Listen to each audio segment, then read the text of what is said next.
Welcome back to analog electronics, and today is lecture 40. This is pretty much going to be the last lecture of the course. Today we are going to discuss voltage regulators. We were discussing voltage regulators in the last class as well, and we saw two separate topologies of voltage regulators. Today we are going to further that discussion. We are going to discuss line and load regulation specifically, and then finally we are going to conclude the course. So, in the last class we saw two separate topologies. One is I have a voltage reference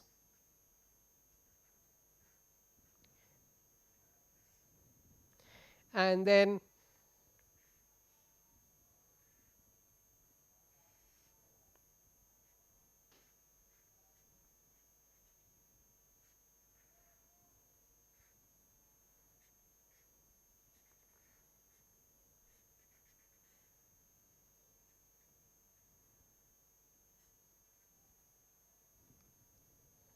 so this was topology number 1.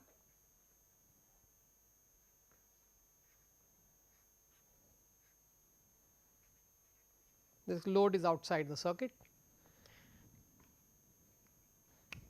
This is the dirty supply and this is the clean supply. This was one topology that we saw, and then we saw a second topology which is very similar,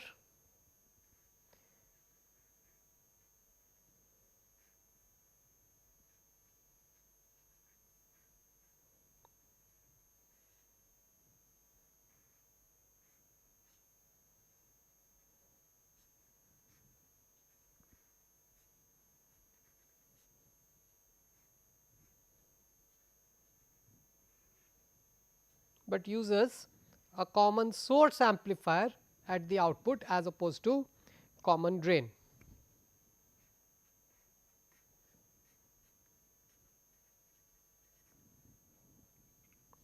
Right, and once again this is dirty, this is clean. So, the first one is the classical voltage regulator, the second one is called a low dropout voltage regulator, or in short an LDO. So, the first one is not an LDO, it is the voltage regulator, the classic one, second is an LDO. Okay. These were the two topologies we saw yesterday, and we were discussing drawbacks of each as opposed to the other. And what I want to do is first I want to investigate a numerical verification of what is line and load regulation of each of these. All right. So, this is my plan number 1. So, let us decide on a few things. Let us say this is R 2, R 1, let us say this is Z, okay. R 2, R 1, Z, and then we will use the standard parameters of this MOSFET in both cases, right. The standard parameters would be GM, RDS or GDS, whatever you want, right. I am not going to bother about body effect right now, okay. Let us keep that aside. Then we have a third set for the op amp. Let us assume that the op amp has a gain of A, okay, gain of A, and let us assume that the op amp has a PSR, that is a second gain from the dirty power supply to the output, small signal gain from the dirty power supply to this point, right.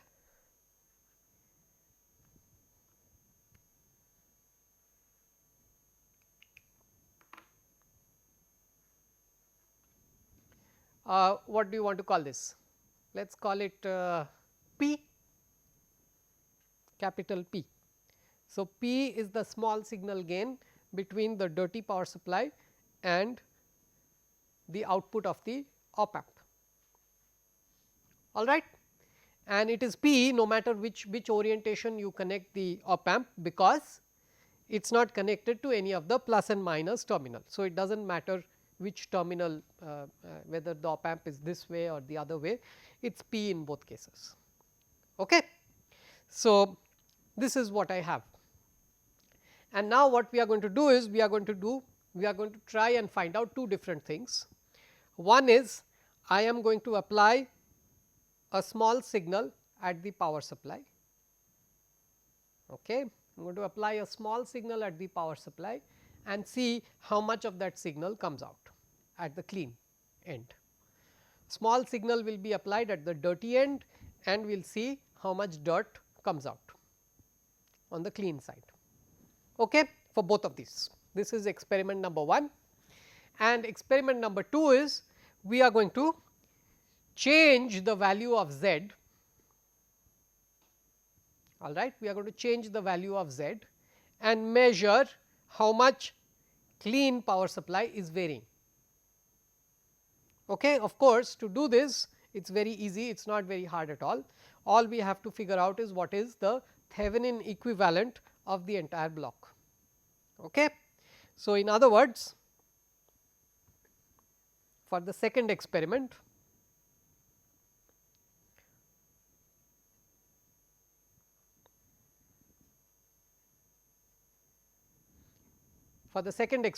we are going to work out the Thevenin equivalent of this entire block, that is Thevenin equivalent will have open circuit voltage and output impedance. We will work out the open circuit voltage, output impedance of the entire block and see how much, if I make a change in Z, how much does the voltage change. So, once you have the Thevenin equivalent impedance, everything is Thevenin equivalent, everything is ready in front of you.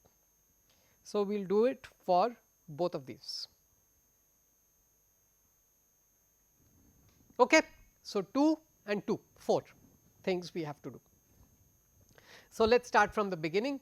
Let us first apply a small signal at the dirty supply and see how much comes out at the clean end of the classical voltage regulator. So, this is going to be our first job. So, by the way, when I apply a small signal at the dirty supply, what is going to be the change over here at this node? Nothing, no change. Why? Because this is a current source. Okay. So, it does not matter what is the small signal impedance of the Zener diode, all of that does not matter. This is a nice clean current source. Of course, you have to make it is your job to make a nice clean current source. Once you have made a nice clean current source, this voltage is fixed. Okay. No, it is not changing at all. So, this is constant, right. Now, let us draw our small signal diagram. Our small signal diagram looks like this.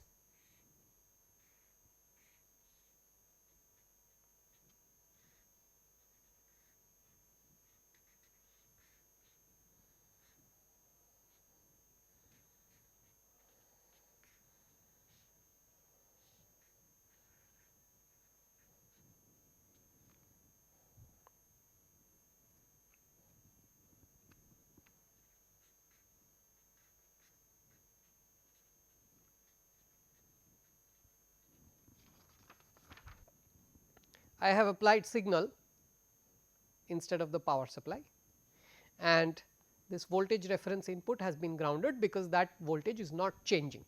So, in the incremental picture that is fixed, in the small signal picture that is 0. Fine.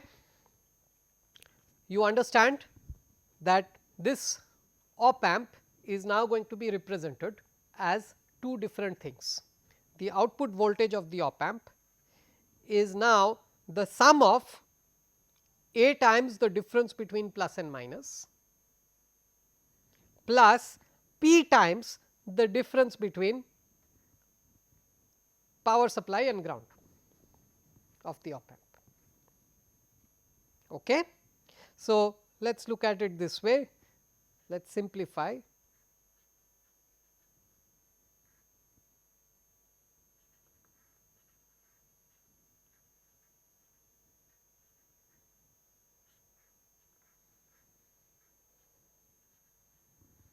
So, this is what I have, okay.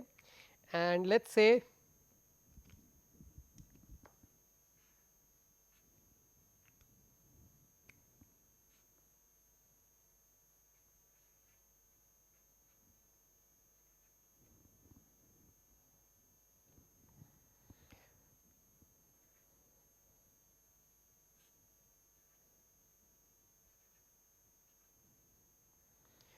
this gate voltage is equal to V times P plus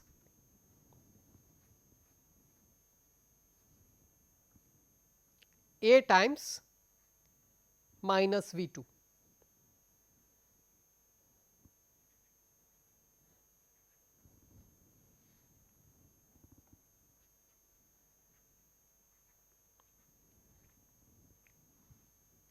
Okay. This is V, this one is V 2.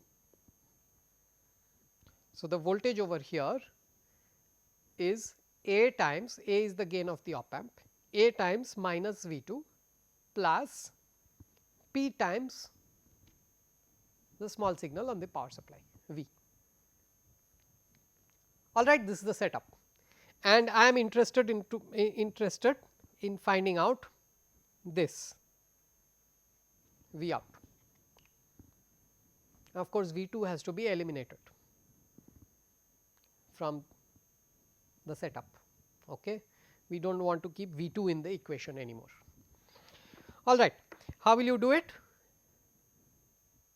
You will just solve. Okay. So, let us just solve one easy, that seems like it is the easiest way to look at things, right. We can do one quick KCL at this node. Okay. So, a KCL at this node, what is it going to give? It is going to give, so you have a current because of GM times the difference voltage plus a current because of RDS.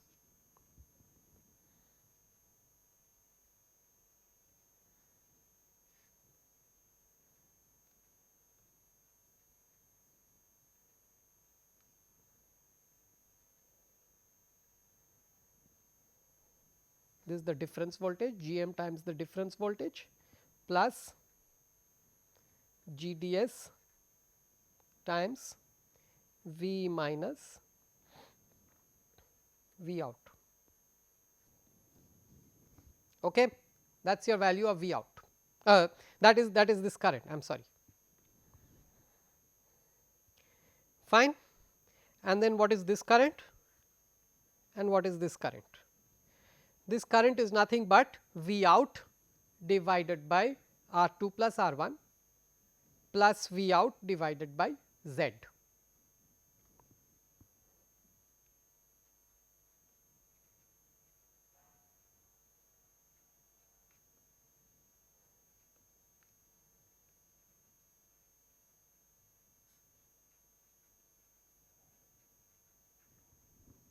Okay. Any questions so far? Everything is fine. And what is V 2? V 2 is just a potential divided version of V out. Okay, V out, V 2 is R 1 by R 1 plus R 2 times V out.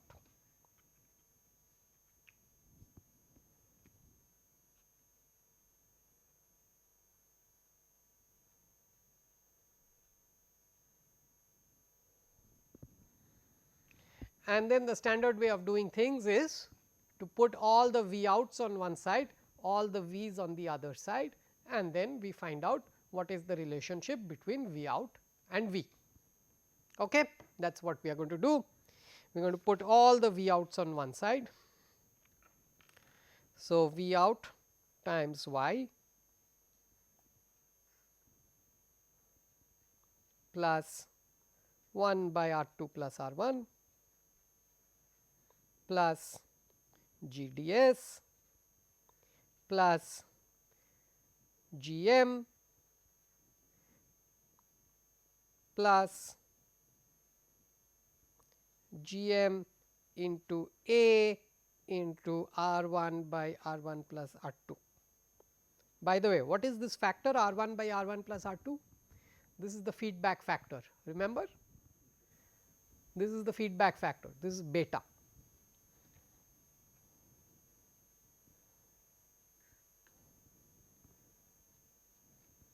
So, this whole thing happens to be equal to beta. Okay.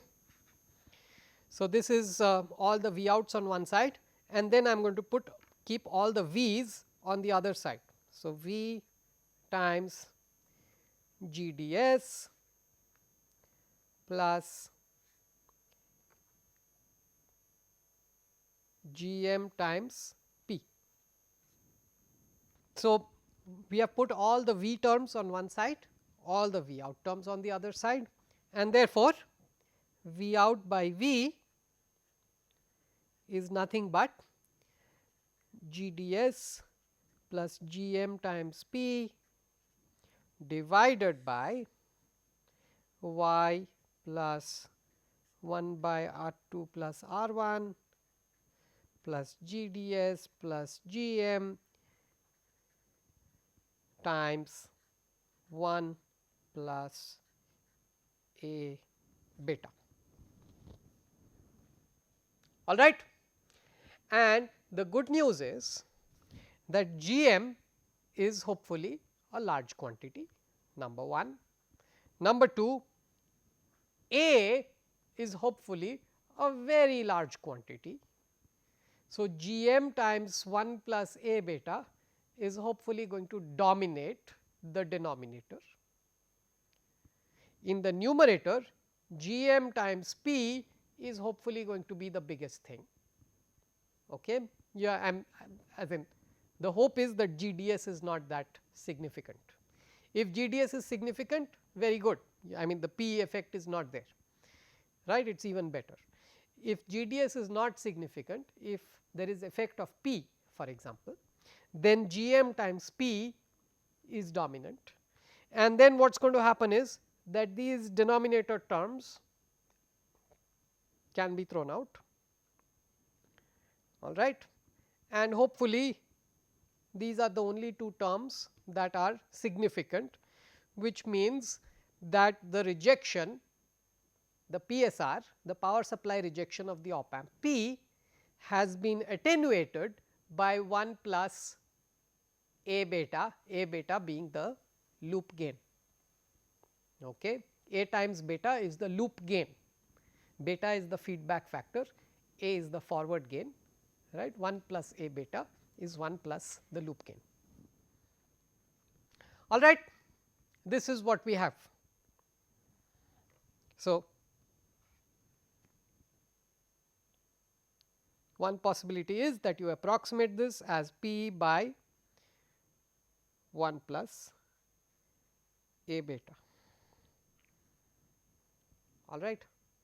Even if you can't see that straight away, you can maybe rewrite it as GDS by GM plus P divided by Y by GM plus 1 by GM times R2 plus R1 plus GDS by GM plus 1 plus A beta. Okay. And GDS by GM is hopefully a small number. So, even if P is substantial, if P is not substantial, you are good. Okay. Even if P is substantial, right, suppose P is 5. Okay. Even if P is 5, that is going to be attenuated. GDS by GM is of the order of 1/10th, 1/20th, 1/40th of that order, right. If the device is any good device, then it is going to be something of that order of magnitude. Again GDS by GM, and okay, if Y is large, you win in this case, right. The larger the Y, the better, right, the denominator becomes bigger. Alright, so this is our classical voltage reference circuit. We are going to do exactly the same thing for the LDO. And what is going to happen in the LDO? In case of the LDO, again this is small v, let us do it.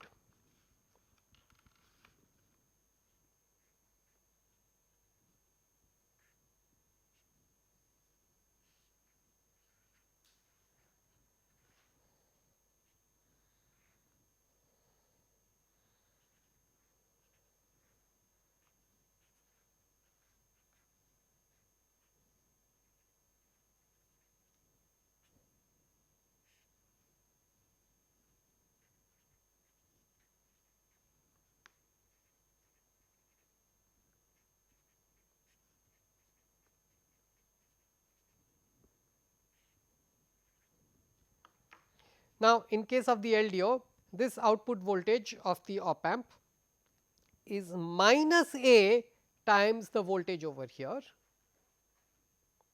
No, I am sorry, A times the voltage over here plus P times the dirty voltage. Okay. A times the feedback voltage plus P times the dirty voltage.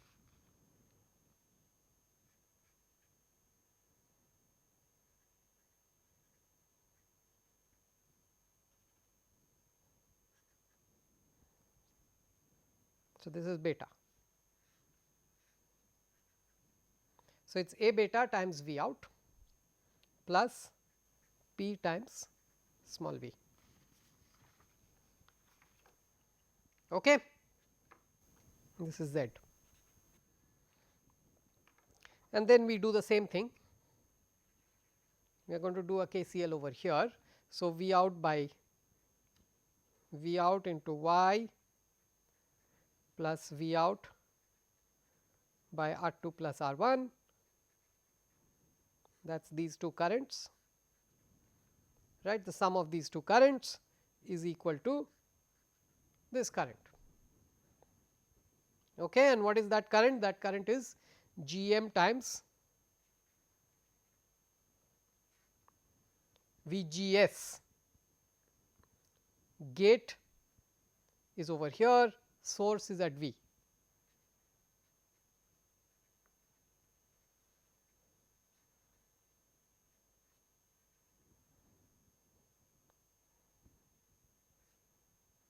Plus GDS times difference of these two.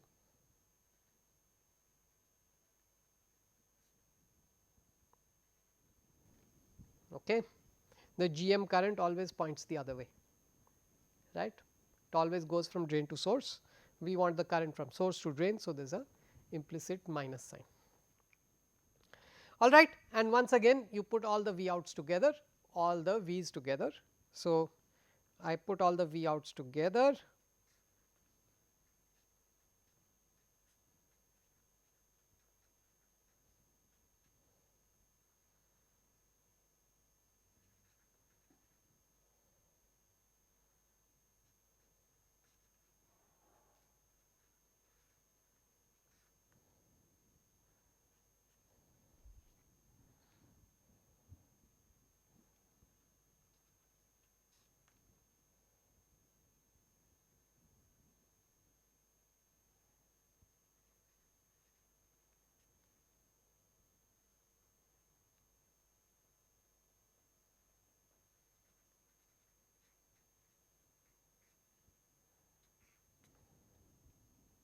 Is that okay? Yeah, it looks reasonable. And therefore, I will just do it on the top.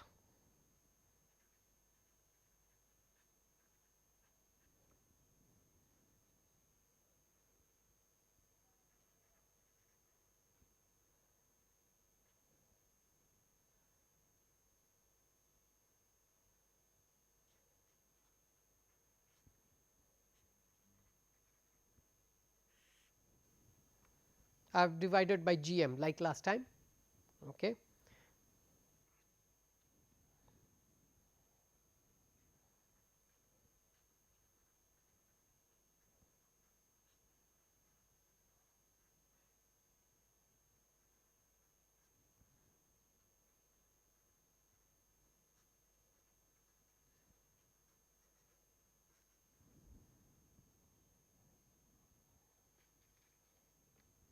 Alright, so this is what we have, and once again you look at the situation where P is reasonably large. Okay. If P is substantial, then GDS by GM can be thrown out, right. You do not worry about GDS by GM, you do not worry about Y by GM, all of these terms, because A beta is going to be large. So, your net answer is going to be minus P minus 1 by A beta. In the earlier case, it was P divided by 1 plus A beta. In this case, it is P minus 1 divided by A beta with a negative sign. Okay. Now, in the large scheme of things, the negative sign does not matter. Okay. Whether it is P minus 1 by A beta or whether it is P by 1 plus A beta, it is all very similar. All right. Hopefully, in fact, this is smaller. Okay. This power supply rejection is hopefully in fact a little better than the earlier one. All right. So, this is as far as the power supply rejection of the circuit is concerned. Next, we are going to do the, so this is the line regulation. All right. How much does it regulate the small signal at the line? The line voltage is the power supply voltage. How much does it regulate at the output? The next is going to be the load regulation, and for the load regulation we are not going to do anything much. We are only going to work out what is the output impedance, okay, and if required what is the Thevenin equivalent voltage. Thevenin equivalent voltage does not really matter, it is going to be some value. Okay. So, let us think about it a little bit. You have got your reference voltage is being applied,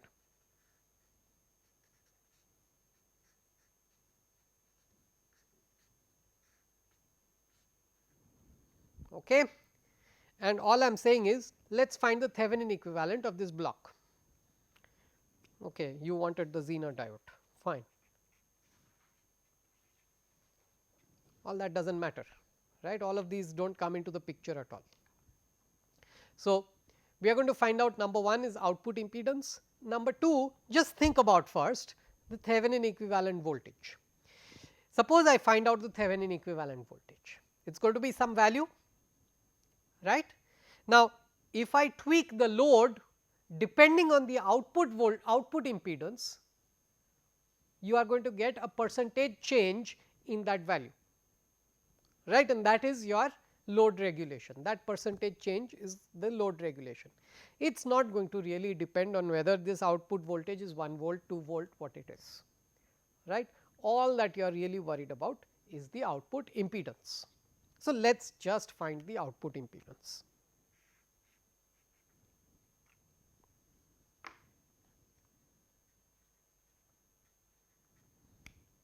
How do we find the output impedance? You apply a test voltage and see how much current is going in. So, we apply a test voltage V and we are going to measure the current going in. You could also push a current in and measure the voltage. Let us just do it this way, let us apply a voltage and measure the current. So, if I apply a voltage V over here, then what is going to be a small signal, this is a small signal voltage. Okay. If I apply a small signal incremental voltage V over here, what is going to be the incremental voltage here? It is just a potential divider. So, it is going to be V times R1 by R1 plus R2, or in other words V times beta. Beta is the feedback factor. Okay. This voltage is steady, the voltage here is V times beta. That means, it is going to get amplified and you are going to get minus A times V times beta.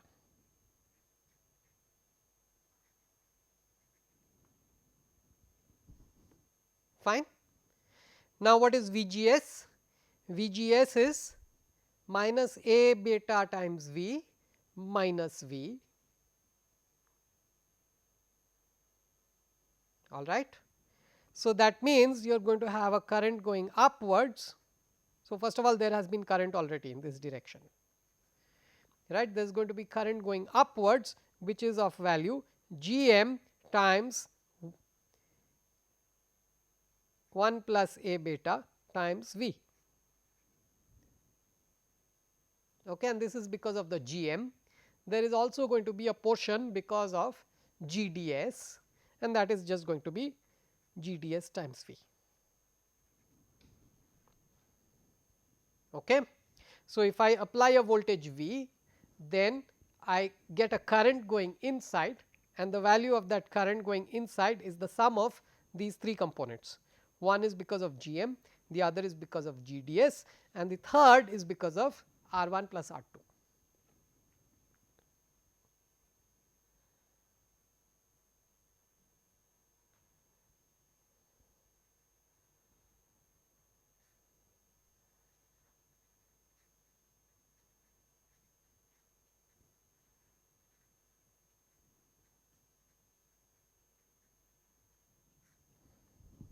Okay. And therefore, the net output impedance is 1 by this factor.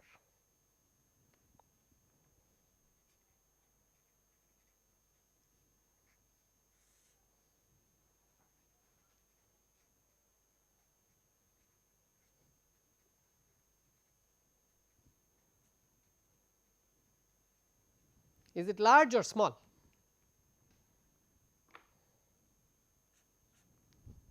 Small. Okay. So, the output impedance of this circuit is very small. The output impedance of just the buffer is approximately 1 by G m, whereas the output impedance of this is 1 plus A beta smaller than 1 by G m. Okay. So, you see what the feedback has done. You had a negative feedback circuit, the negative feedback circuit has improved the output impedance of the circuit. It knew that you wanted to make a voltage source. Okay. It is almost as if it knew the circuit, the feedback circuit knew that you wanted to make a voltage source over here, and it made your job better, right. The negative feedback improved the quality of your voltage source by decreasing the output impedance. Okay. So, this is what always happens. So, we did not study negative feedback specifically, but whenever you apply negative feedback, you are going to be applying negative feedback to either make a current source or to make a voltage source. Okay. If you are not really trying to make either of these, then you probably do not know what you are doing. So, be careful. So, you should either attempt making a current source, controlled voltage controlled current source, current controlled current source, some sort of current source, or you should attempt making a voltage source. If you attempt making a voltage source, then you will find that the output impedance of your circuit is going to decrease by a factor 1 plus A beta approximately. If you are trying to make a current source, then magically negative feedback will increase the output impedance by a factor of 1 plus A beta. Okay. Everywhere this 1 plus A beta factor comes out, because it is 1 plus the loop gain, A beta is the loop gain. Okay. So, we have not really invested much time in studying negative feedback, but this is generally the action of negative feedback. Okay. So, this is what happens in the classical voltage reference circuit, and then quickly let us work out what happens in the LDO. In the LDO, the circuit is similar.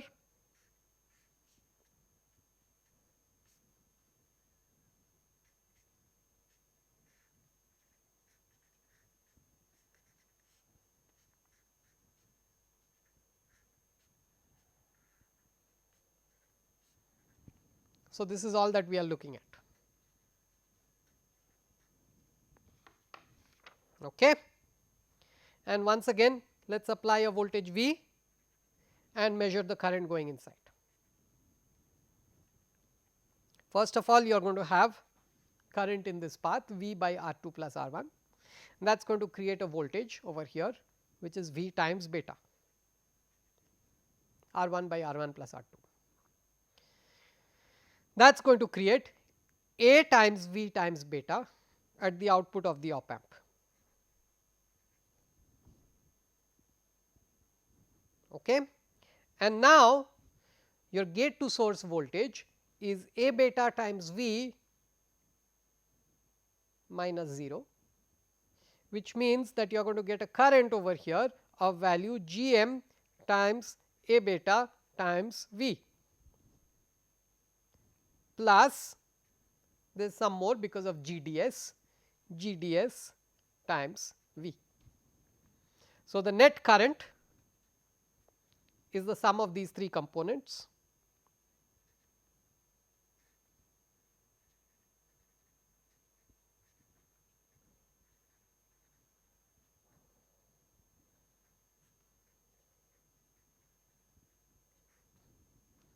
Okay.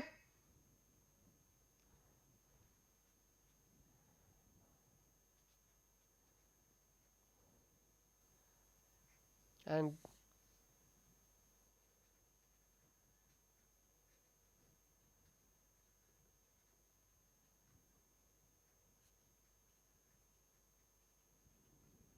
the output impedance is 1 by of that. All right. So, what do you see? What is the difference between the earlier one and this one? The output impedance is also pretty much the same, right. The expressions look very similar, they are just about the same. So, if I use the same values of A and the same MOSFET, then you get pretty much the same performance, whether you are trying to make an LDO or whether you are trying to make a classical voltage regulator, the performance is going to be similar. So, what is the hiccup then? The hiccup is that now you are making a 3 stage amplifier. So, you have to start breaking your head with how to stabilize the system, because it is in feedback. So, there are going to be 3 poles, and a lot of people stop the exercise right there and say that let us make a 1 stage op amp, that is let us decrease the value of A, right. Let us settle for lesser performance in terms of A, right. Look, it is a trade off. You want better efficiency, you have to do something. Okay. You have to decrease performance. So, you decrease performance in terms of the value of A, right, because you can afford only 1 stage inside this, and then either you compensate like this across the PMOS, or you can do dominant pole compensation and put a gigantic capacitor on the load. So, actually both are in vogue, right. Putting a large dominant pole capacitor is actually the most common practice, because typical loads have large capacitors along with them. So, this is what is normally done in terms of the LDO. Now, we are going to stop our discussions over here, and then I would like to conclude the course. But before I conclude the course, I would like to emphasize that in no way is this course to be considered as a complete course. Okay. Given the amount of time, we can only cover so much. Okay. There is a lot more to learn, right. Analog circuits has a lot more to offer. So, what are the different things that we could not teach or could not learn in this course? Number 1, in terms of voltage regulators, because let us do voltage regulators is the most recent in memory. So, in terms of voltage regulators, modern practice or normal practice is, instead of having a voltage regulator regulate and supply voltages in different domains on a chip, normally what you are going to do is you are going to have a big DC-DC converter. Okay. So, this is, you think it is power electronics, it is not necessarily power electronics, it is also analog circuits. So, you are going to use something called a DC to DC converter, which is a switched converter, okay, switching mode, switched mode, buck converter, boost converter, all of these are analog circuits. Okay. So, you are going to make a buck converter and convert 3.3 volts to 1.8 volts. Then you are going to use a voltage regulator between 1.8 volts and 1.5 volts, and you are going to deliver 1.5 volts to the chip,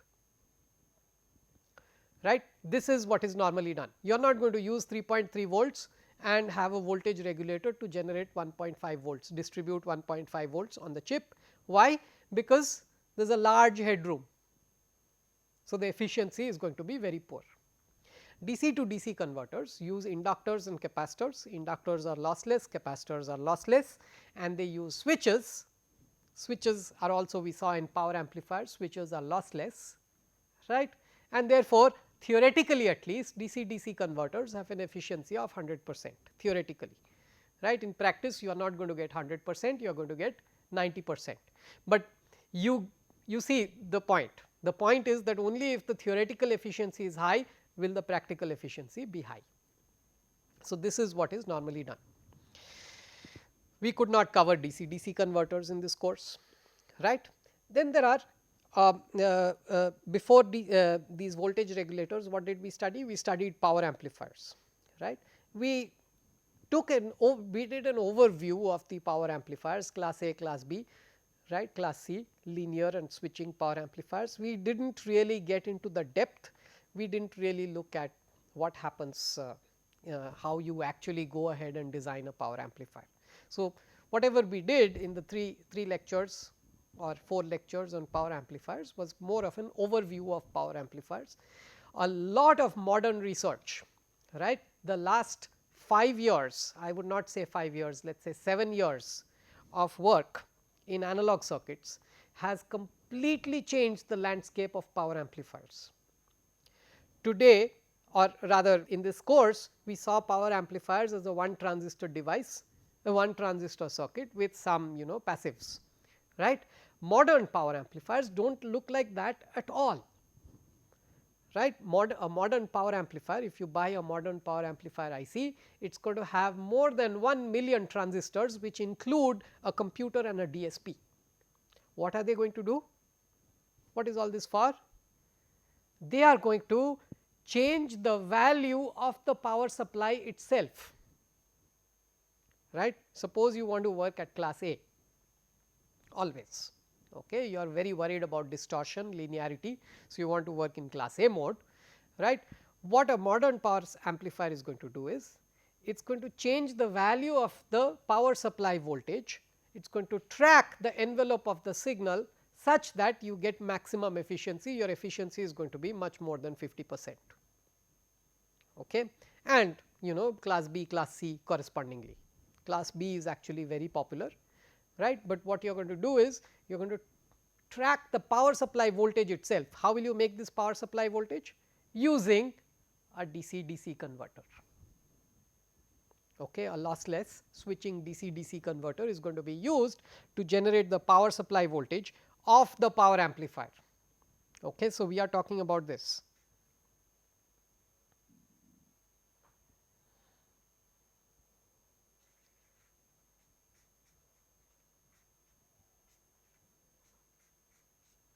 Right, this was our power amplifier circuit, class A, class B, whatever class you want.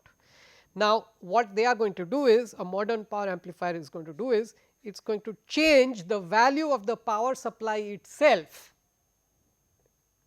such that you get maximum efficiency. They are not, this voltage is no longer going to be a static one, okay. In fact, this inductor is going to be replaced with a current source or another MOSFET basically, all right. And then how will you generate that power supply voltage? Using a DC converter. How will you clock the DC converter? Using pulse width modulation. How will you generate those pulses? Using digital signal processing, using a huge DSP, right. So, analog circuits today have become extremely complex, all right, and all these innovations are all from the last 10 years. So, these are called envelope tracking power amplifiers. Then there are polar power amplifiers, which actually just set the right value, right. Suppose you want to send a magnitude and a phase, then imagine setting the magnitude with the power supply and with the phase from a class D amplifier.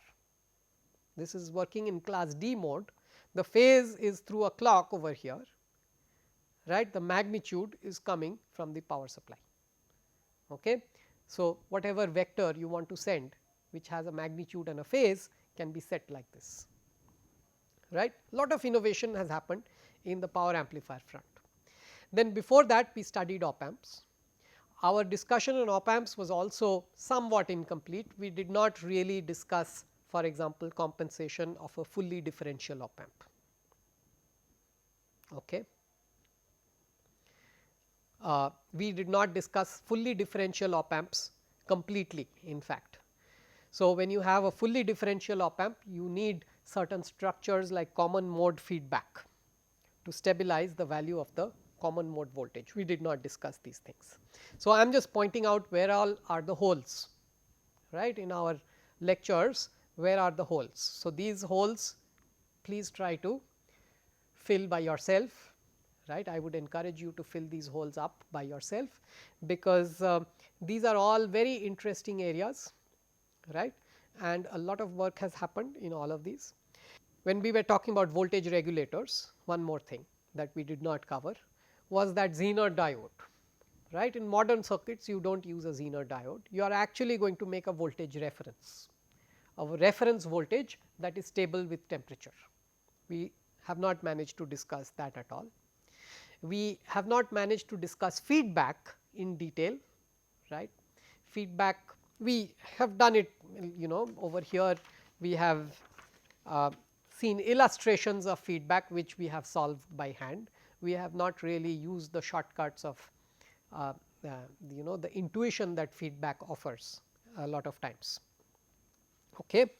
So, we have not discussed feedback, we have not discussed voltage regulators, power amplifiers we did not discuss in great detail, DC converters we did not discuss. Lot of these things, lot of lacuna are there in the course, but we still managed to cover a lot of fronts.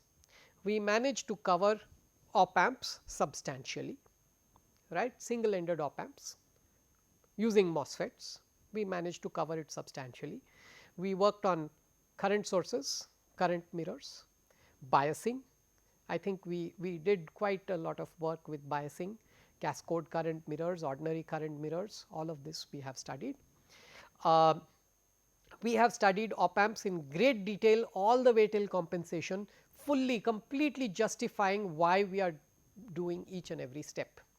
Dominant pole compensation as well as Miller compensation, right, compensation for the cascode op amp, compensation for two stage op amps, right. We have studied all of those in quite a good detail, and the remaining parts I encourage, whatever is the lacuna in the course, I strongly encourage that you read these up. These are these can benefit you in many ways. All right, thank you, thanks for attending the course.